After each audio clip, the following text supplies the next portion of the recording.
உங்களுடைய ரொம்ப நெருங்கின நண்பர் யாராச்சும் கல்யாணம் பண்ணுறாங்களா? இல்லை சொந்தக்காரவங்க கல்யாணம் பண்ணுறாங்களா? ஸோ அவங்களுக்கு நீங்கள் இந்த மாதிரி 1 கிராம் கோல்டு கொடுக்கலாம். ஓகே. ஸோ இந்த 1 கிராம் கோல்டு பார்த்தீங்கன்னாக்கா இன்றைக்குள்ள வேல்யூ வந்து 654 ரிங்கிட். ஆனால் நான் வாங்கும்போது இந்த 1 கிராம் வந்து 300 ரூபீஸ் வச்சதான். ஆனால் இன்றைக்கி இதோட வேல்யூ 654.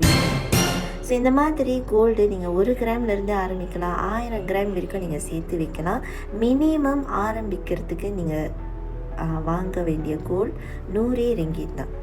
இந்த 100 ரிங்கிட்லேயே நீங்கள் வந்து ஆரம்பித்து உங்களோட கோல்டு வந்து இப்போ 1 கிராம் சேர்ந்துருச்சுன்னா நீங்கள் இந்த மாதிரி 1 கிராம் கார்ட் நீங்கள் வித்ட்ரா பண்ணிக்கலாம். Happy birthday card, congratulations.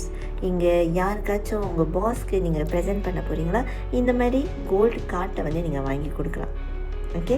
So உங்களுக்கு யாருக்கா கிஃப்ட் பண்ணணும், நீங்கள் ஒரு கம்பெனி ஓனர், உங்களோட ஸ்டாஃப்க்கு வந்து நீங்கள் ப்ரெசென்ட் பண்ணணும், அப்ரிஷியேஷன் கார்டு கொடுக்கணும், கோல்டாக கொடுக்க போகிறீங்களா, 0.5 கிராம் கார்டு கூட செய்யலாம். ஓகே. ஸோ நீங்கள் என்னை புலனம் பண்ணிங்கனாக்கா இதை பற்றிய மேலும் விவரத்தை நான் ஷேர் பண்ணுறேன். பயோவில் லிங்க் இருக்குது, லிங்க்கை கிளிக் பண்ணிட்டு எனக்கு புலனம் பண்ணுங்கள். நம்பி வாங்க, சந்தோஷமாக சேவிங் பண்ணுங்கள். Buy gold, gold will save you.